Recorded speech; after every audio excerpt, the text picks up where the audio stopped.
Okay, I believe that we're ready to get started by way of introduction.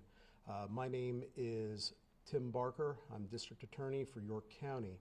And we thank you all for being here today. As you can see with all of the dignitaries that are behind me and surrounding me from our different departments, going from right to left, we have, of course, our President Commissioner, Julie Wheeler. We have our Police Commissioner for the City of York, Michael Muldrow. We have Trooper Grothy with the Pennsylvania State Police and their Communications Unit. We have Chief John Snyder from the West Manchester Township Police Department. We have from West York Borough Police Department both Chief Matthew Millsaps and Lieutenant Dave Cayley. We also have Chief Dave Lash from the Northern York County Regional Police Department. We also have Chief Todd King from Springettsbury Township Police Department. We have our Sheriff Richard Kuliber, as well as his top assistant Steve Deal. We also have from our coroner's office our coroner Pam Gay, as well as her chief assistant as well, Tanya Zek. And we're here today for a specific reason. Back on February 22nd, when we spoke to you after what occurred at UPMC Memorial Hospital, we stated that there was going to be a full criminal investigation that was going to occur, and that when that was concluded, we would come forward and we would speak to all of you about some additional findings of fact. During this time period, as you know from contacting our office, we have continuously refused to say anything until the time that the investigation had hit a point where we could say it had essentially reached its conclusion. And that was intentional. That was intentional because we knew if we'd be coming back out here, we would need to be offering a true finding of fact. And I want to state at the outset, these findings ultimately had to be made by me. I am so greatly appreciative to all of law enforcement, but especially in this particular instance with this investigation, the Pennsylvania State Police, with the assistance of our county detectives.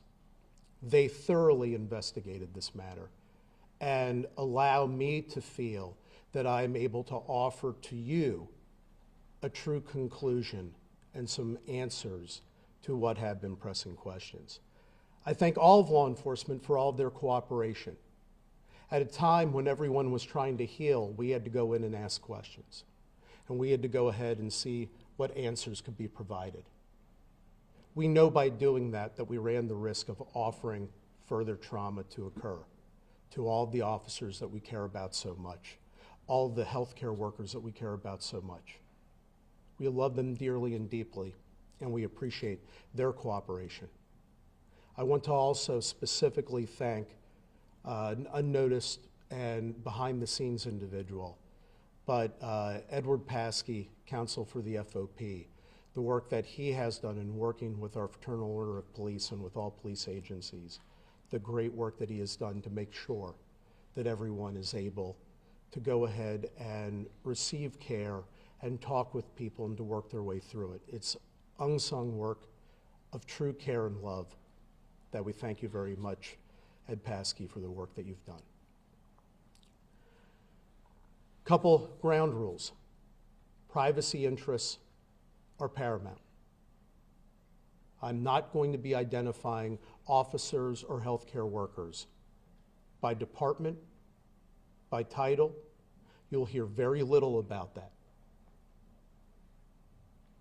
There's no reason for that, for the finding of fact and for these conclusions.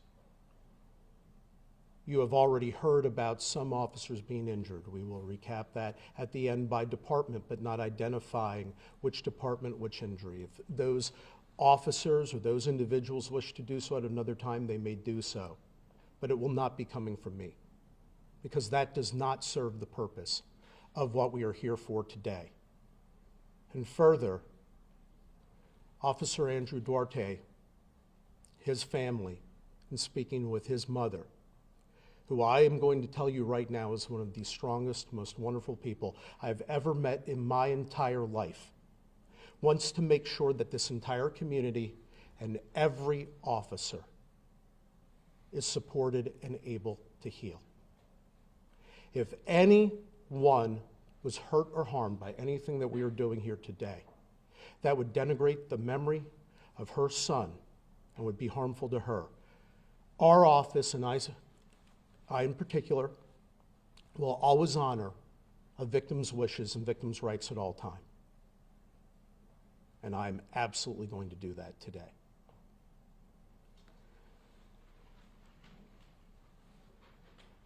Diogenes Archangel Ortiz, who I'm going to refer to as the actor. And my reason for doing so is I have, unless I'm in a court of law, speaking about the evidence in a case to convict someone, do not, or at least try to minimize any promotion of the identities of individuals that commit violence, especially mass violence. He was a 49-year-old male who resided with his significant other. In the week prior to the hostage shooting incident at UPMC Memorial Hospital, the actor's significant other was admitted to UPMC and was taken to the intensive care unit. Now, out of the respect for the privacy interests of his significant other, I am not going to go ahead and detail what her health care issues were or identify her by name.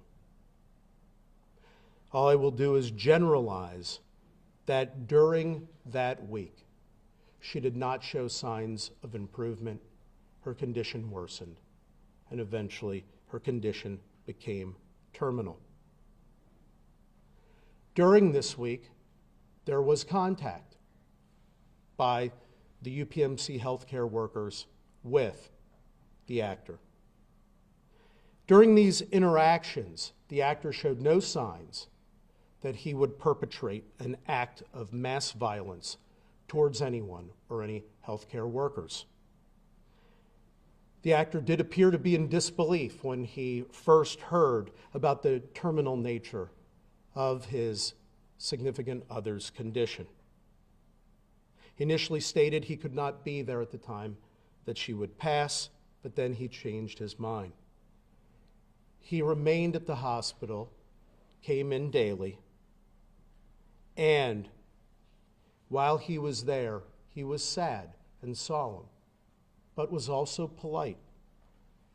He was described as being nice, almost too nice, by one healthcare worker in particular. At approximately 6 p.m. on February 21st, the actor did thank medical staff for taking their time with his significant other. And pursuant to the actor's wishes, hospital staff contacted him to inform him of his significant other's pending death.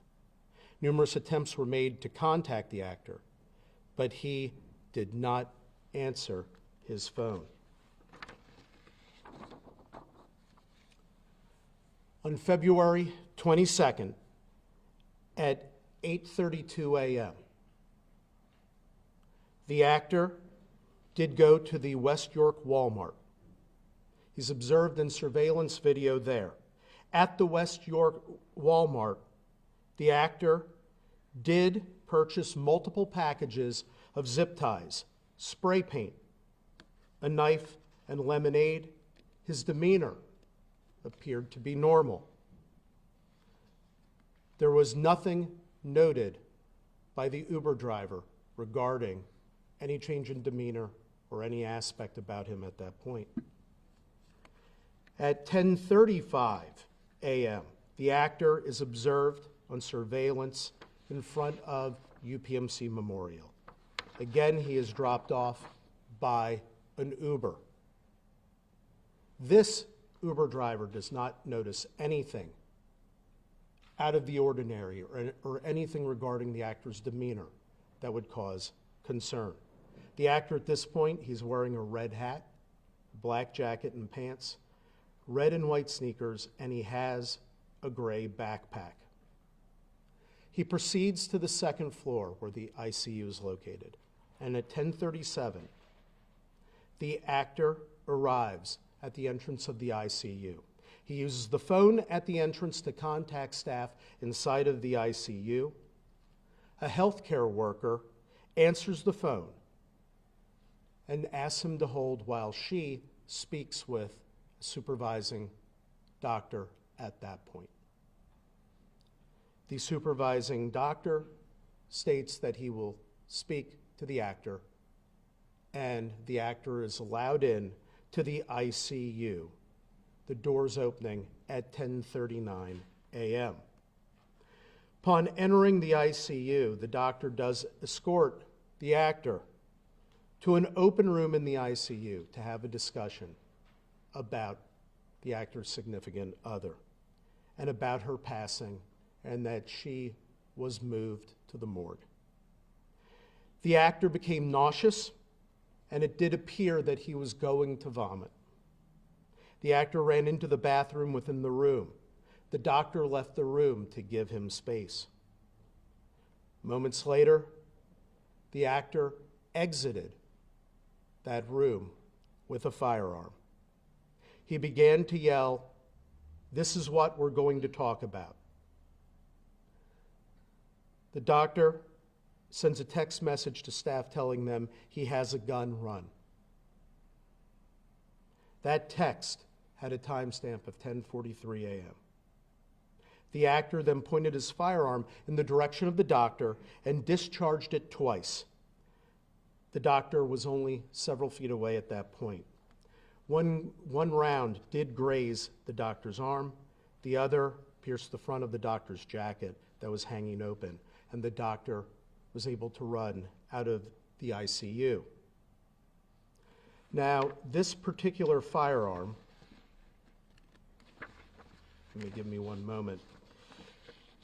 This firearm was a silver 9mm Taurus.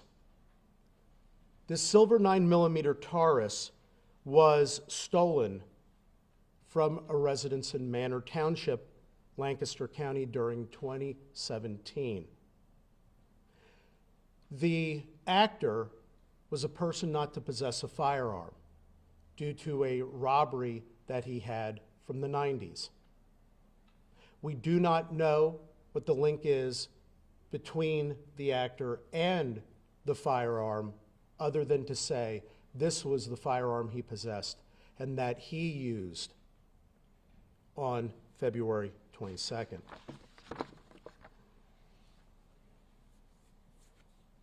After the doctor left the ICU, as he was running out of the ICU, the actor went and pulled a healthcare worker out from under a desk. This healthcare worker had taken cover, and the actor provided the healthcare worker with a bag of zip ties. The actor then instructed the healthcare worker to zip tie everyone else up. This healthcare worker did zip tie two other healthcare workers in the ICU. At 10:43 a.m., York County Control began to receive calls from inside the hospital, and a dispatch for units to respond began. Also, at around this time period, another healthcare worker attempted to respond to the ICU. Upon opening the doors to access the ICU area, the actor peeked around the corner and pointed his handgun at the healthcare worker. The actor then fired at her one time, causing the healthcare worker to take cover from the actor. The actor began yelling at the healthcare workers in the ICU, stating things like, "If you don't come in here, I'm going to go room by room and start shooting people." At 10:47,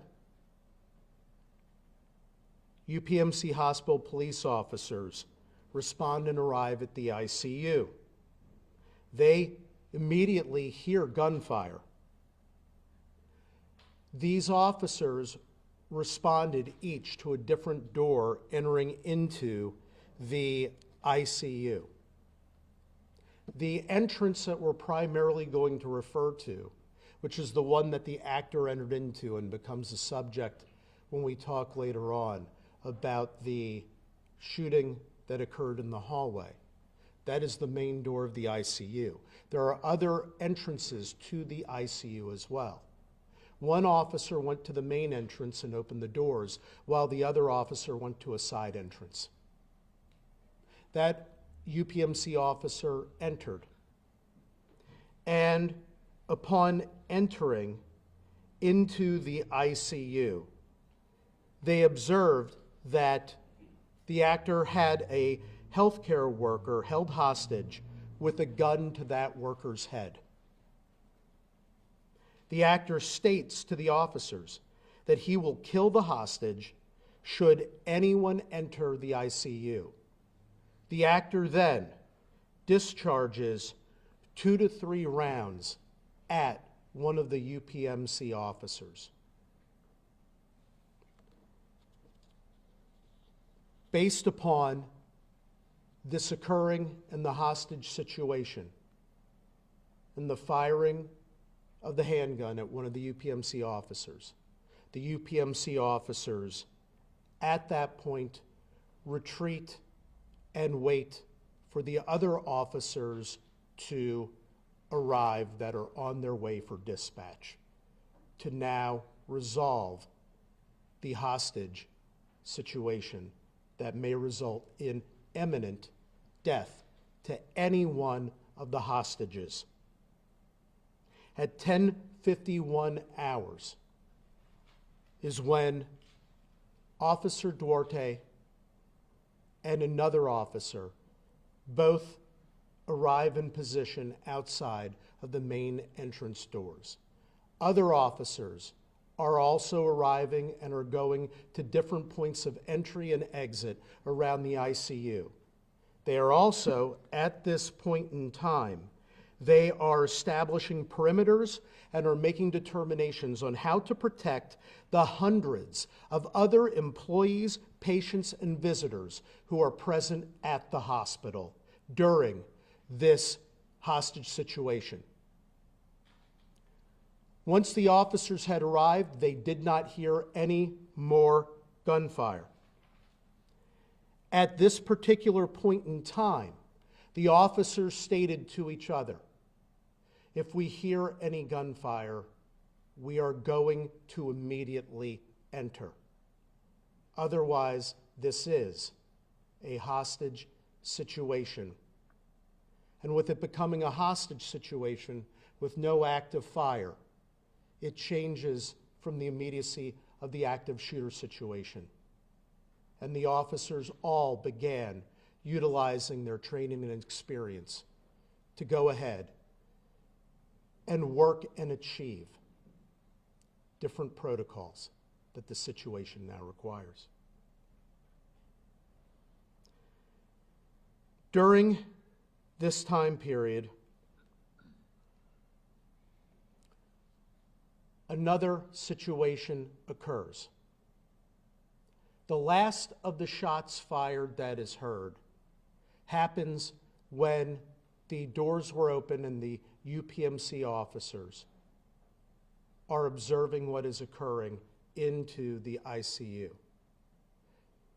After the 3 shots are fired at the UPMC officer, the actor points his firearm at a healthcare worker who is laying on the ground.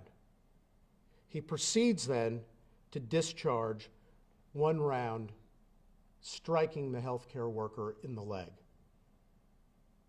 That is the last round discharged, and prior to the time period when the officers take their position at 10:51.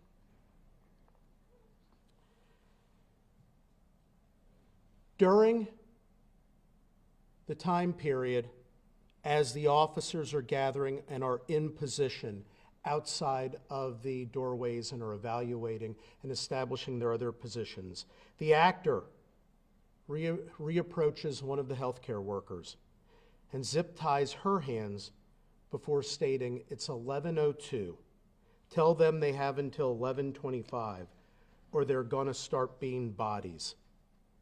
The actor also had been calling for another healthcare worker who had been assisting with treatment of a significant other, and officers to enter into the ICU naked to prove they were unarmed so that he could go ahead and confront the other healthcare worker. The actor places a phone call. He calls an individual overheard as being Leo, and he tells that individual to go clean up his house and give his jewelry away. He is overheard by healthcare workers stating, "Tell everybody that I love them. This is what I want. This is how I'm going out." Law enforcement was able to confirm through call detail records that this call was made to the brother of the actor. Pennsylvania State Police did work to execute a search warrant on the 22nd on the actor's residence. They served that search warrant at 9:36 p.m. on this same day.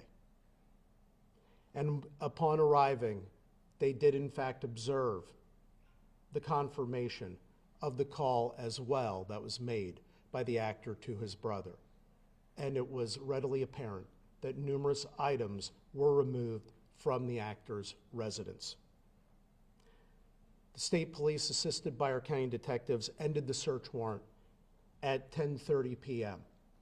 There was no information discovered within the residence that would help to provide any clarity or clarification regarding the mental state of the actor. And in fact, an investigation did occur into the mental state of the actor. Numerous interviews were conducted with individuals that knew both the actor and his significant other. There was no description provided whatsoever that would lead anyone to have believed that the actor was going to commit this type of mass violence. The most indication that had occurred regarding the actor's past and any types of mental health issues, all was from information obtained from years prior. No one had any information that tied to the recency of the events that occurred.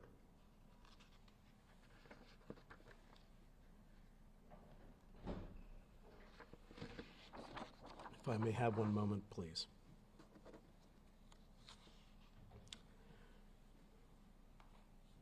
The healthcare worker who was shot in the leg, that healthcare worker was instructed to go deliver a message to the police outside of the ICU doors.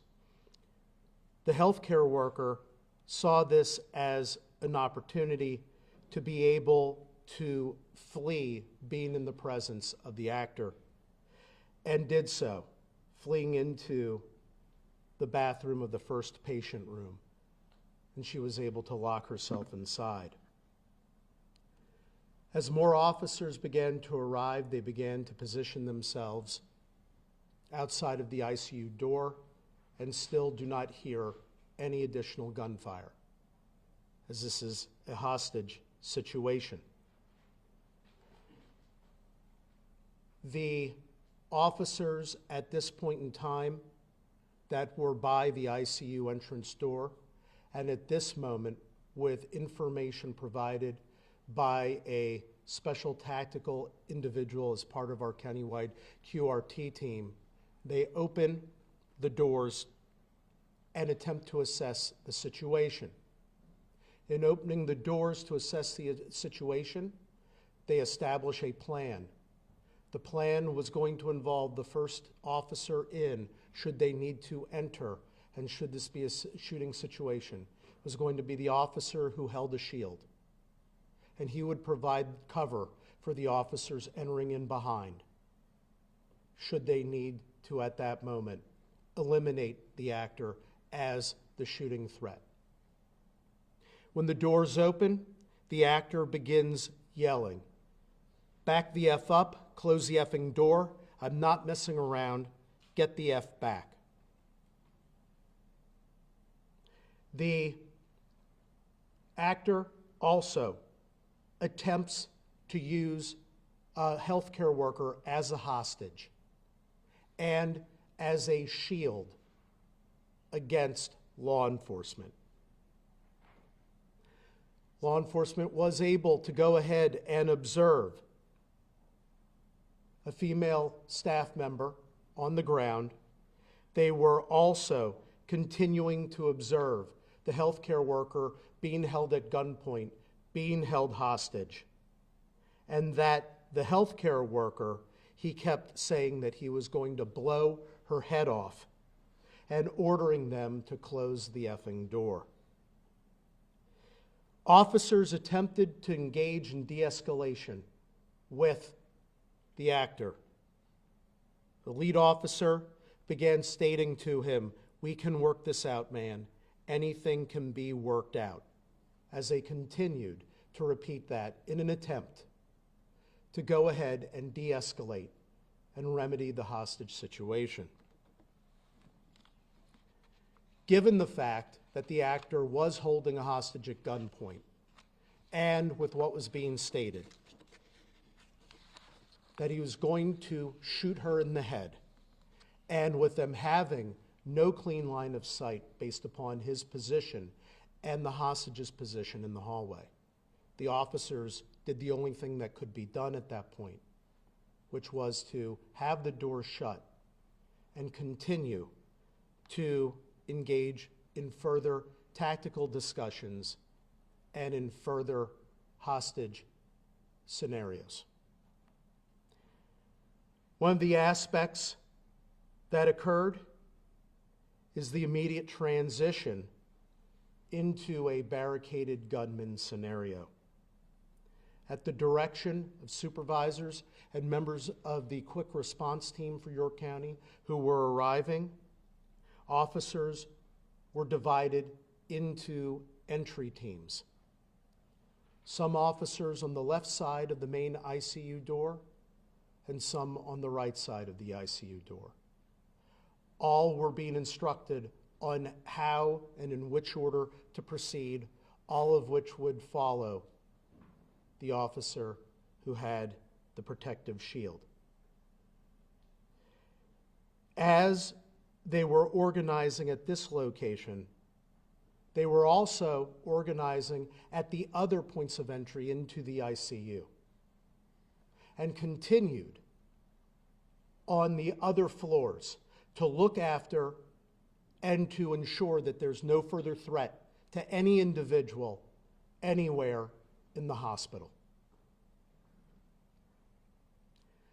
Part of dividing up in the team of officers was also to determine what officers would render medical aid. And they divided up to where certain officers would provide immediate medical response should that become necessary. With each officer, all from numerous departments, coming together as one to go ahead and determine how they are going to serve and protect. At approximately 11:11 a.m., a healthcare worker was able to snap out of her zip ties. The actor points his firearm at her head and pulls the trigger 3 times. The firearm at this point was empty and made a clicking sound when he was pulling the trigger. This fact as to whether or not the firearm is unloaded was unknown to the healthcare workers beyond this clicking. One healthcare worker believed that they observed the actor striking his firearm like it was jammed. No individual that was a healthcare worker was aware if the actor had any additional rounds of ammunition or happened to have another firearm. No member of law enforcement had any awareness whatsoever of what the status was of the actor's firearm, other than the fact that he used it to shoot at and to shoot multiple individuals and was continuing to threaten to kill other healthcare workers.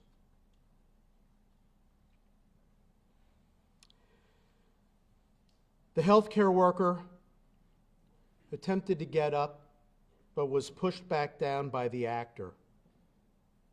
The actor then decided to grab another healthcare worker who was lying on the ground, with zip ties nearby, and walked that healthcare worker towards the main door of the ICU.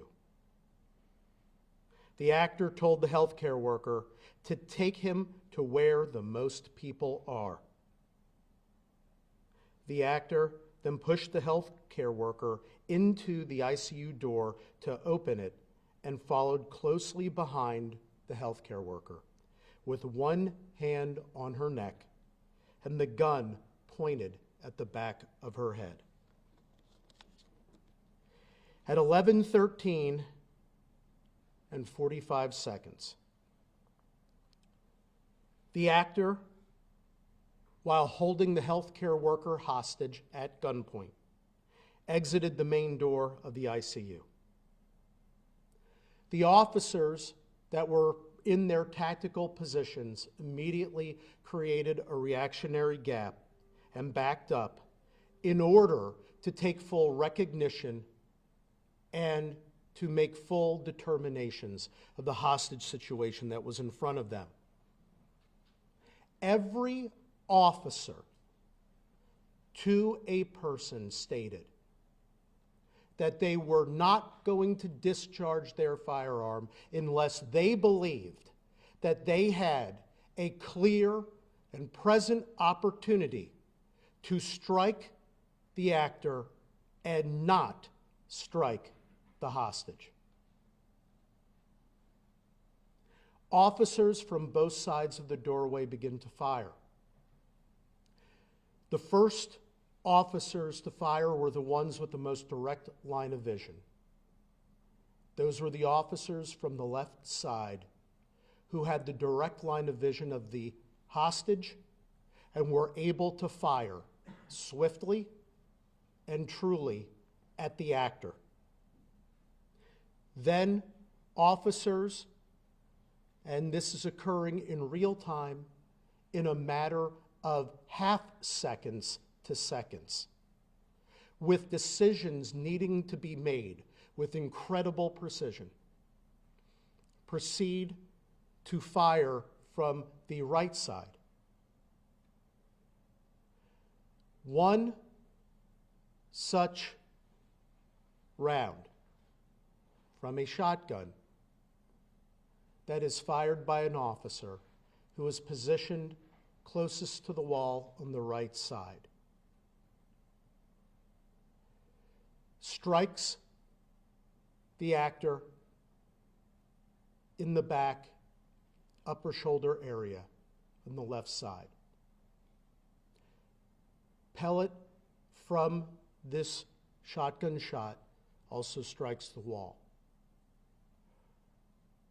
No pellet strikes the hostage, as the shot is pulled to where it would strike the actor or nothing else next to the actor, and not the hostage.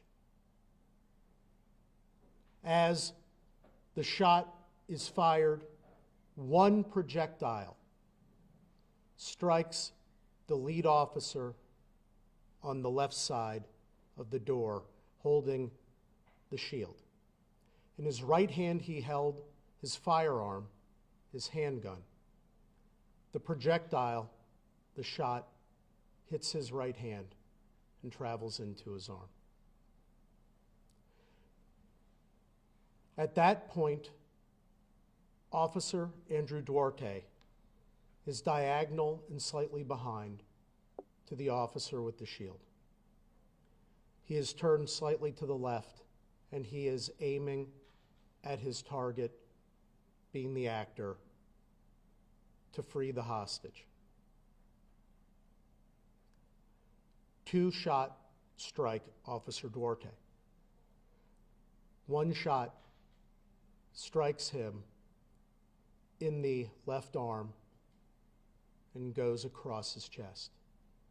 The other strikes him at the left side chest area, at the mesh area, where his tactical protective vest would not have coverage, and strikes him at the mesh and goes across his chest. A third officer on the left side also is struck in the leg from another shot. It is unknown if this shot was a through and through, meaning has gone completely through the actor, or was one of the wounds that struck the actor and struck the officer in the leg. We do know that from the final count, there were 22, including the shotgun shell discharged cartridge. There were 22 cartridges that were found of rifles, 1 9mm, and 1 shotgun cartridge. The actor was struck between 15 to 20 times. It's difficult to be more precise due to the nature of the injuries and which ones were passed through or were not. But conservatively, it would be 15 times.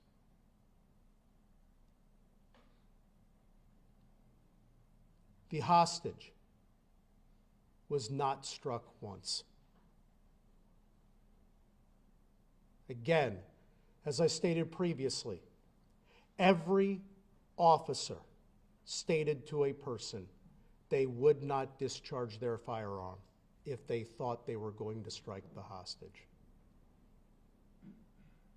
She was not struck.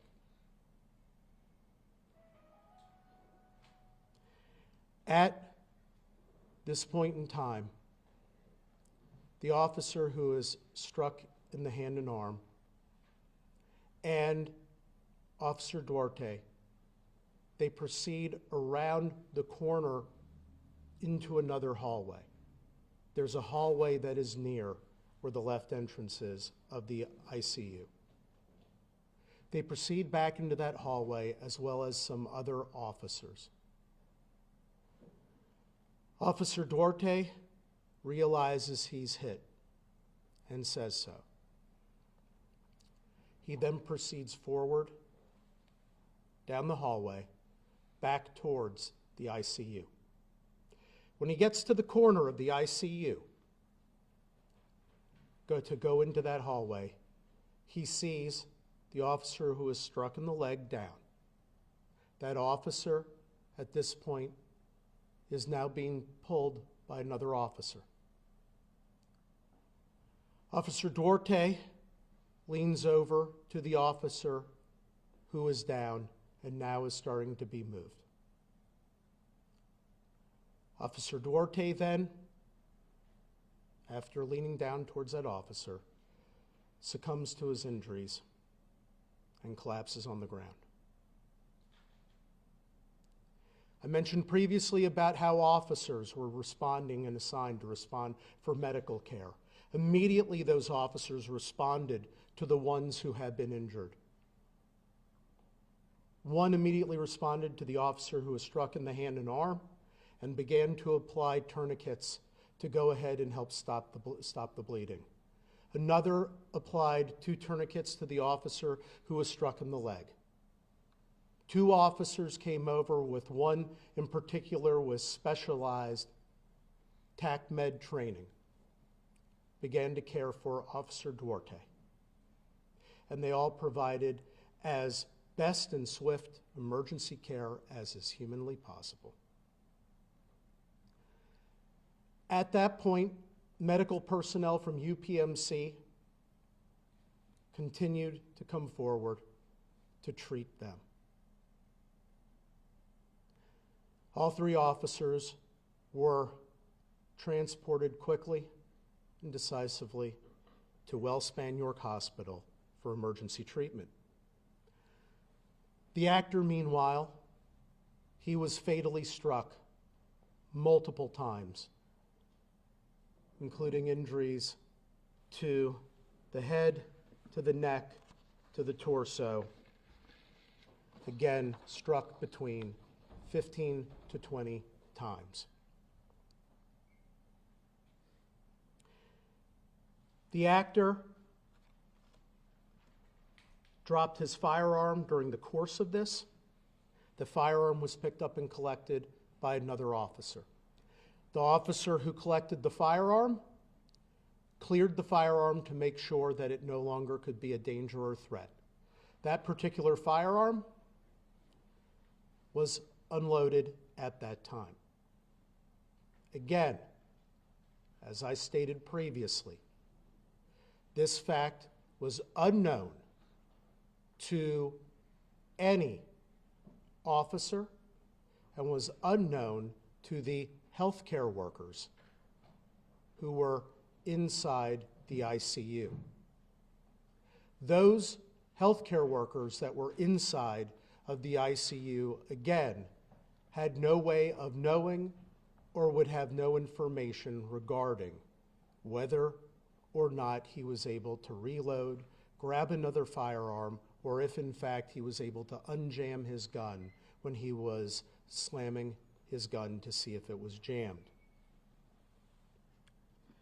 The hostage was told by officers the moment they saw that she could be free to quickly run from the location of the actor who is now down.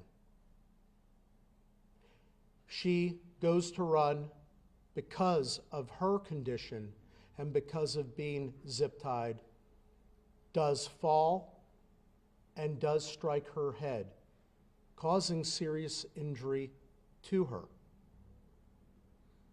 She then is immediately responded to by officers to care for her and to make sure that otherwise she'll be okay until medical personnel were able to arrive.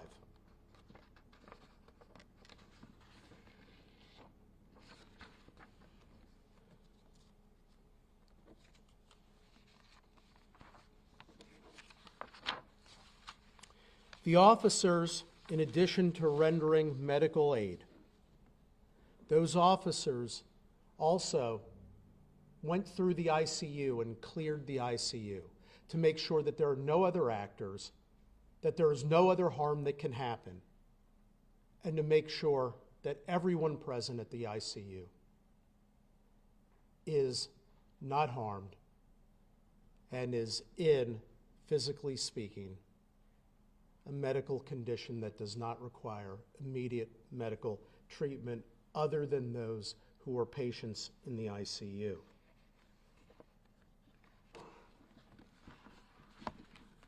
All in all, the amount of officers who responded to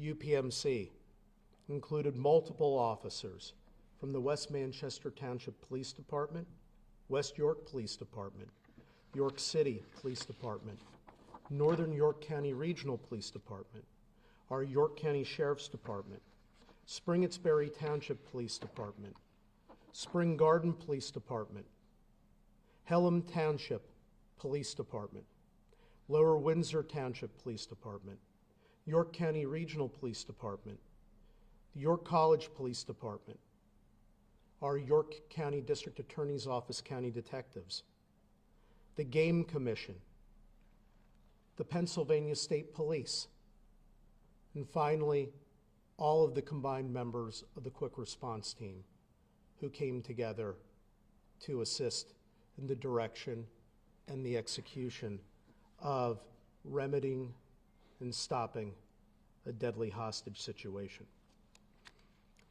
In terms of persons in the end who were injured, regarding healthcare workers, as we had stated on February 22nd, there was a doctor who was grazed by a projectile. There was a healthcare worker who was shot in the leg, a healthcare worker who suffered significant physical trauma, including head trauma, and a healthcare worker who required medical treatment for minor trauma suffered during the course of being abducted by the actor. From officers, we had a Spring-Itsbury Township police officer who was struck, a Northern York County Regional Police officer who was struck, a deputy sheriff from the Sheriff's Department who had received a shrapnel injury, and of course, we had the killing of Officer Andrew Duarte as well, who did finally pass away at York Hospital.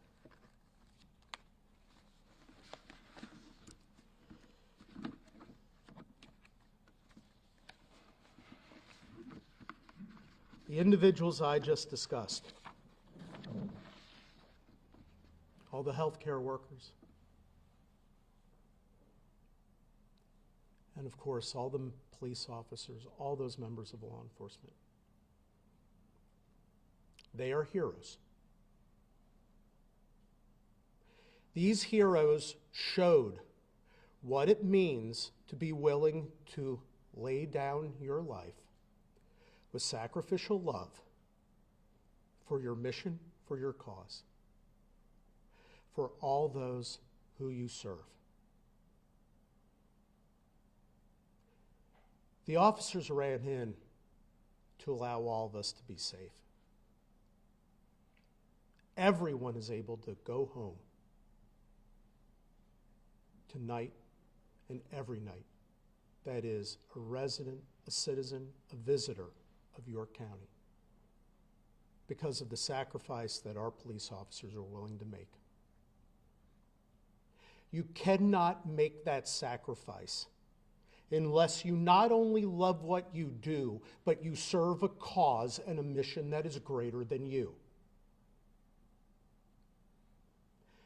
You cannot do this unless you are willing to give of yourself sacrificial love. They did. They were willing to. I looked at every moment of video and I saw on every person's face that willingness to walk into, to run into the path of gunfire and potential death. They were willing to lay down their lives for every single person at that hospital. We don't always think about this in those terms, because thank God, thank Jesus Christ, that this does not happen all the time, but far too frequently it does. And in this case, it did. They knew they had an objective: eliminate the threat, save the hostage. They eliminated the threat. The actor is dead. He could not harm anyone anymore. And they saved the hostages. They saved the hostage in the hallway. Not one discharged shot striking her, while eliminating the person who was showing a desire to kill her.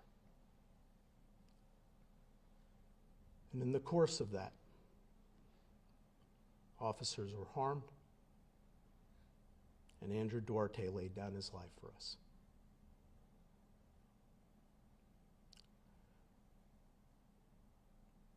On a final personal note, I've been doing this 27 years.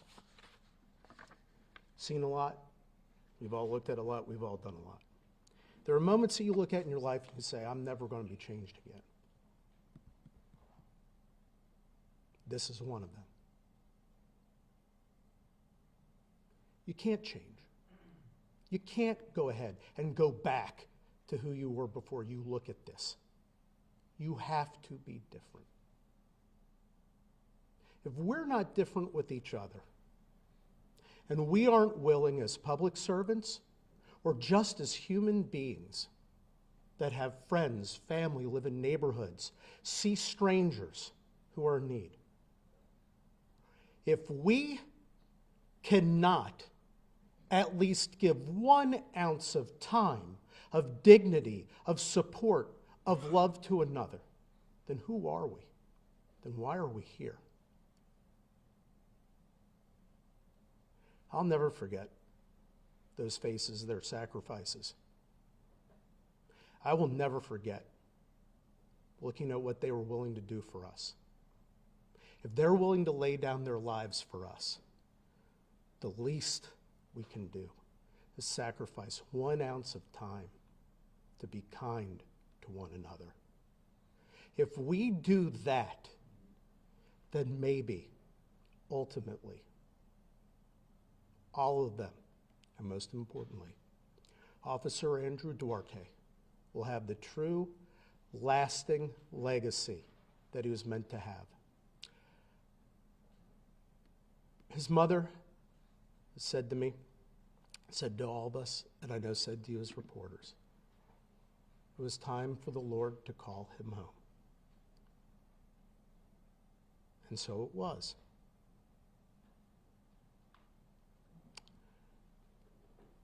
He persevered. He fought the good fight. He finished the race. He kept the faith. And we are all better off as a society by him having been here with us for the 30 years that we were able to be with him. God bless you, Officer Andrew Duarte, and may you find your home with Jesus Christ, our Lord and Savior. Amen. With that, I'm concluding my remarks. I will take some questions. If they're going to be asked to reveal any identities or anything with specificity that would invade anyone's right to privacy or to heal, you will not receive an answer from me. But I will answer in the way that I can. And I ask, and I think all of these questions, needless to say, we ask with the context of understanding there was one bad guy here and a lot of good people, and everything that happened because of the bad guy. That said, I just want to ask you again about the moment when the gun is clicking rather than firing. Is there, even without knowing for sure that there weren't more bullets and that nothing else could have happened, looking back, is there anything reasonable that anybody could have done to change the risk versus reward calculation at that moment, that maybe that was more of an opportunity to neutralize the threat than other moments might have been? No. You had been asking at that point healthcare workers to all of a sudden, without knowing what's occurring, to go ahead, who are already being threatened to be killed and he's already shot, to go ahead and potentially face a mass execution if their calculation is wrong. And for law enforcement, there is no way to know. And remember, the variable of the plan of what they were going to do, which included negotiators are there. They're there to try to negotiate a hostage situation. They're there to try to go ahead and do this. All of that changed because the actor decided he was going to go to where there were the most people. And the actor is the one who burst through the door. And the actor is the one that caused the variable. And the actor is the one that made everybody believe that he was going to shoot his hostage in the head. And the actor was the one who was leveraging her. There is no option. Neutralize the threat, save the hostage. And related to that, just more broadly, is there anything that anybody could have reasonably known at any moment to have had a different outcome that going forward in terms of training, future situations, departments working together? So, no. this is going to be my perspective, no. Now, I will tell you, because I know so well my friends that are all behind me, my friends in law enforcement throughout this whole county, when they have incredible victories, just like we do as prosecutors and like everybody does, you still sit down and you do a tale of the tape. You go through, you look at everything to see how in everything in life you can always go ahead and look at tactics. But in looking at this and talking with everyone, our investigators, our county detectives, our chiefs of police, in reviewing and going over things, when you are hit with that moment in time, you can't do anything different. He caused what occurred. Now, one of the things as well that I looked at when you talk about multiple agencies, you have to remember as well, and this was, I can't tell you how awe-inspiring this was. Those officers arriving from different departments who may not have worked with each other before immediately all began working together as one large unit throughout a large area, throughout an entire hospital. No egos. No demands, just how do I serve and where do you want me? That was absolutely awe-inspiring. You know, I get inspired by our law enforcement every day. But when you're watching that, I can tell you right now, my profession could never do that. We have too many egos. We are not a profession that would do or ever be able to carry out what law enforcement does and what they did that day. I wish I could say something different about my profession. And I see Attorney Paskey shaking his head yes with me in the back. It's a sad truth. We wish we were more like law enforcement.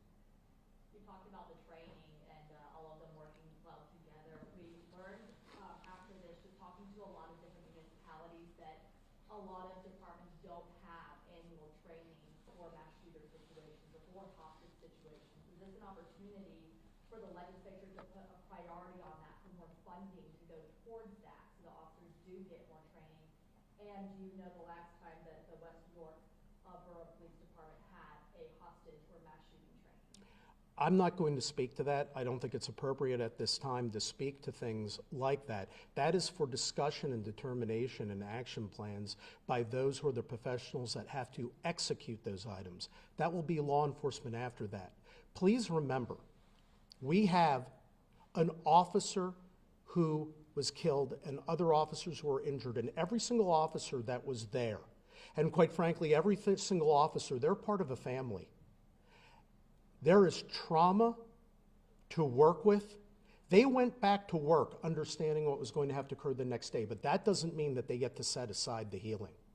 They need to heal. And a second thing that they need to know from me, even though I said on day one, absolutely this was 100% justified. Every officer did everything that was absolutely 100% justified and legally appropriate. The simple reality is this: until I speak today at the conclusion of the investigation, they can't do their extra work because they haven't been briefed. And I would tell you there's a lot of moving parts to this. I was not about to go ahead and allow my friends, my colleagues, the people that I admire in law enforcement, to go ahead and just hear today at a press conference how I was going to address things. I went and made sure that I communicated with departments, that I communicated with Officer Duarte's family, that I did all those things first. All of those things in the aftermath are all going to occur, and they're going to be discussed by people that I know are wonderful, trained professionals. But there was nothing that occurred that day, and I want to re-emphasize this, nothing that you could have done to go ahead and control every variable that was put forth by the actor. The actor is the one who decided to burst through the doors. The actor is the one who decided to shoot UPMC healthcare workers. Yes, you can plan, and plan again, and they were doing that day. And in real time, in seconds, they continued to do that and did it so well that the hostage is not even struck by a single bullet. But that only goes so far. The actor controlled his death. And unfortunately, he controlled the scenario at which he had to be eliminated as a threat. All other items will be discussed. These professionals behind me, I will tell you what, every one of them, I would have go ahead and walk with me and protect me anywhere at any time. I not only believe in them, I care so much for them because I see every day how much they care for all of us. Mike, I know you. Question about outside the ICU. How many officers were in that hallway, and how were they deployed? How many to the left, how many to the right? How were they situated? Is the doorway, I guess, parallel to the hallway, or is the doorway at the end of the hallway when they lining each part, or they lining? So I'm going to be careful. I was confused about that. So I'm going to be careful with how I answer, because there are some extra details that I don't want to, because I don't want to go ahead in case there's any tactical privacy aspect with it. I think the best way I can answer it is that there was a stack at both sides with determinations made as to who would enter first in what order, and stating that, of course, the first who would enter would be the individual with the shield. The doors themselves are double doors that are kind of, if you think and know hospital doors, with how they open, how you'll have one go in and one go out. That's how these doors are set up. And with where they were closer towards the end of a hallway, towards one end of the hallway than the other. It needs to be remembered too, as I was stating, this is not the only way to enter or to leave the ICU. And so there was positioning, stationing, and there was tactical determinations made at every single door, every single one. And Officer Duarte was immediately behind the officer with the shield on the left side? So he was behind him. Was he immediately behind him? So diagonally, he was not covered by the shield. They were diagonal because, again, remember, they're looking to see if they can go ahead and if they can eliminate the threat, eliminate the target. So clearly, if you are an individual who is, who has a rifle, you're not going to stand and see if you can eliminate a threat by being immediately behind an officer without that officer being out of the way, or else you will shoot the officer from behind. I do want to assert as well, that did not occur at all. No officer was struck from behind by anybody. And I want to add one more aspect to that. The behavior was so controlled and thorough by law enforcement. It truly was. This is not something, despite the variables being thrown, that anyone could ever say is the actions had lacked any certainty or clarity. There was repeated discussion between individuals, planning, there was strategizing, the commitment to different aspects that would occur at certain times. Again, he provided an absolute unknown variable by bursting through those doors. How wide is this corridor? How close was everybody standing to center where the hostage is and where the officers are? I know we have an exact measurement. It's a typical hospital hallway where you're able to go ahead. Of course, you need to be able to fit hospital beds, individuals walking with them. So it's just best way I'll describe it is a standard hospital hallway. It's not, like the area where they were was not like a foyer. It wasn't like an open visitor room area. This is just a standard hospital hallway. What's that? Guns are within feet of each other going down. I mean, so if you're talking about individuals next to each other, yes, they're next to each other with their firearms. They are, anything is in terms of feet. It's multiple feet that they are across from each other, but it still is relatively close proximity because, again, he came through the doors in between them as to where they were going to enter. So they were all within feet of the actor, and that was most important. The proximities, of course, have to be closer. They have to be because of the positioning and the nature of where potentially they were going to enter. But it was plenty of distance to be able to accurately and successfully determine where the actor was positioned versus where the hostage was positioned, and to safely fire and eliminate the threat without striking the hostage. Tim, how far away, I know this was just asked, so I'm trying to determine how many shots were fired leading up to Officer Duarte being mortally wounded. Are you talking about it in the ICU itself? Yeah, when the shot that claimed his life, who fired the shot that claimed Officer Duarte's life? I will not say that. Was he killed by what we would call colloquially friendly fire? So I do not use that term because as a prosecutor, I'm not a member of law enforcement. And a round struck him. And I do not use that term. And the reason why I do not use that term is because coming out of the mouths of individuals like me who are not law enforcement, it sounds trite, it sounds haphazard. And quite frankly, I don't like doing that since I'm not a member of law enforcement. What I will say is, as I said before, there was a shotgun shell that was discharged. One of the pellets from the shotgun shell struck the back from left to right of the actor. There were pellets that struck the wall. One pellet went across the doorway to the other side of the hall, struck the right hand of the officer who was holding the shield and holding his firearm, his handgun in his right hand, and two of the shots struck Officer Duarte. One in the left shoulder going across the chest, one at the mesh at the side of his chest going through, and did not strike the plated part, the protective parts of the protective vest. This all came from one discharged shot. When I'm using the term shot, remember with shotgun shot, there are multiple pellets within a shotgun shot. So this was not repeated random discharging of a shotgun.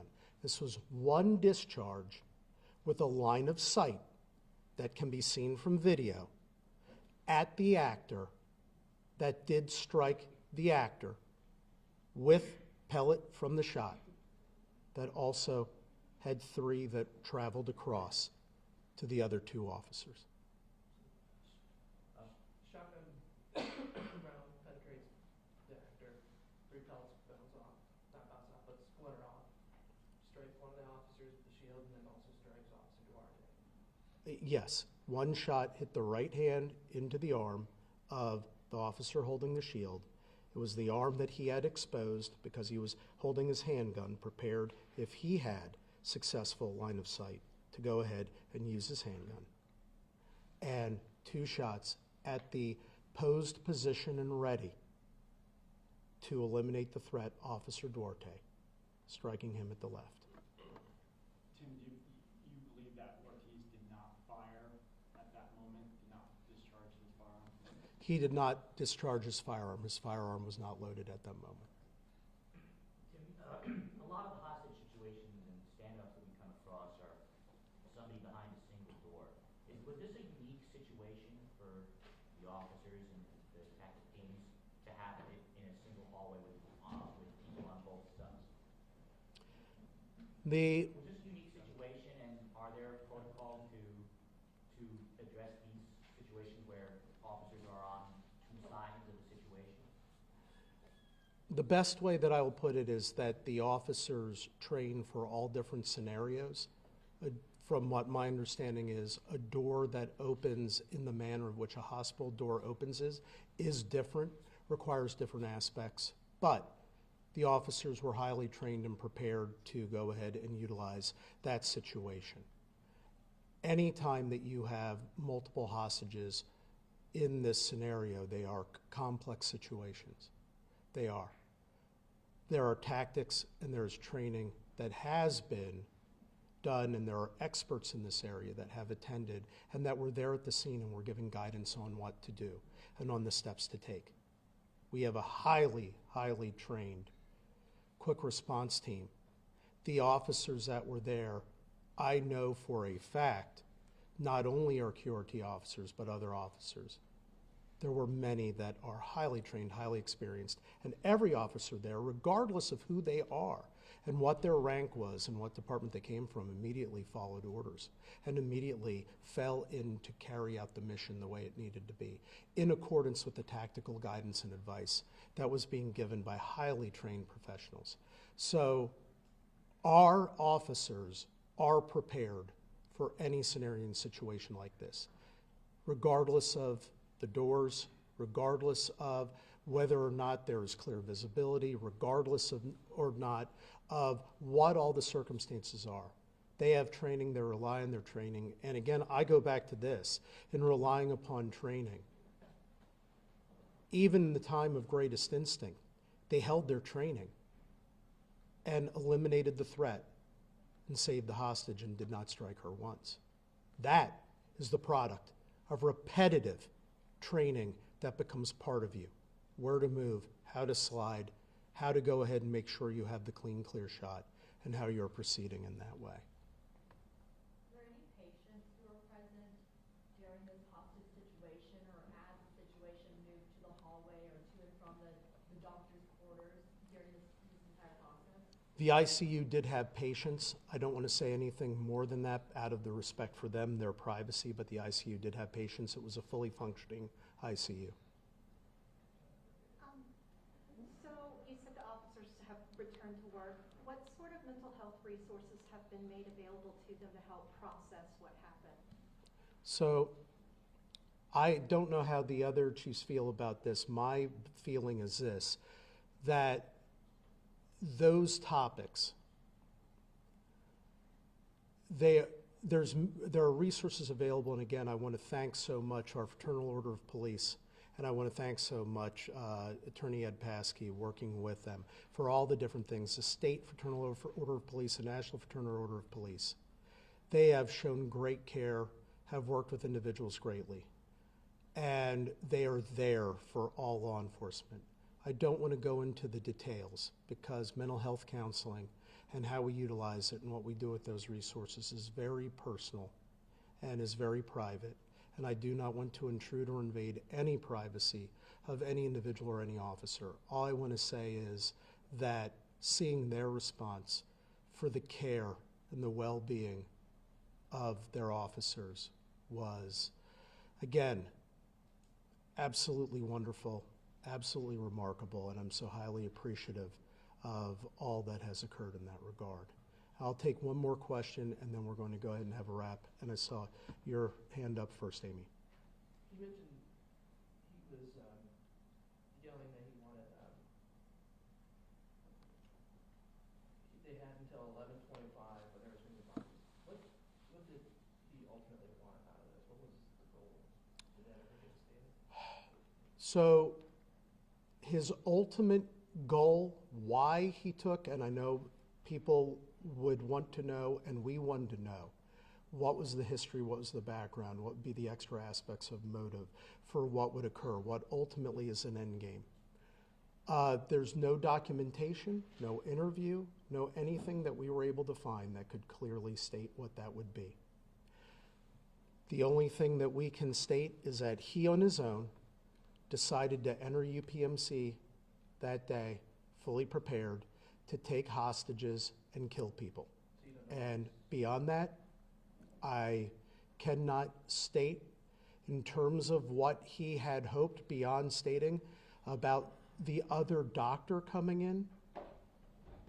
I cannot state what the purpose of what was occurring in that aspect. I do not know. Is that what he was waiting for, 11:25, to be this other doctor?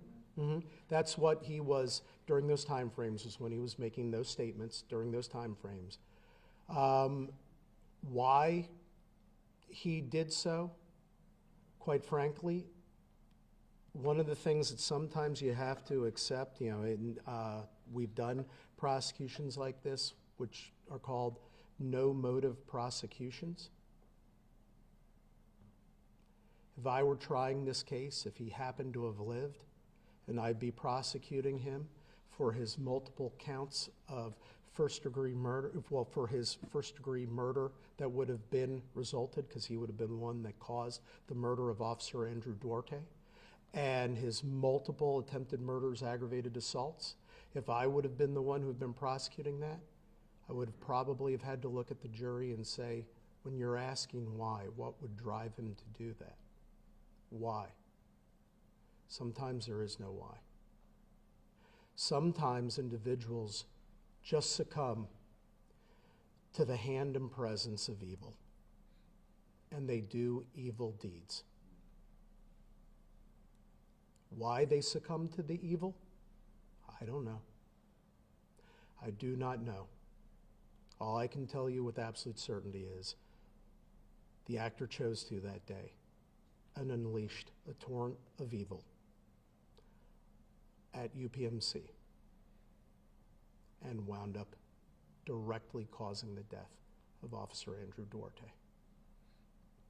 With that, I thank everybody for being here. I appreciate your time and attention to what has been an extremely difficult situation. And when you have the opportunity tonight, please say a prayer for all your healthcare workers, say a prayer for all your emergency responders, your 911 workers, and most importantly, say a prayer for your police officers that are out there on the street protecting you. Please say those prayers of protection. They're here for you. Be there for them.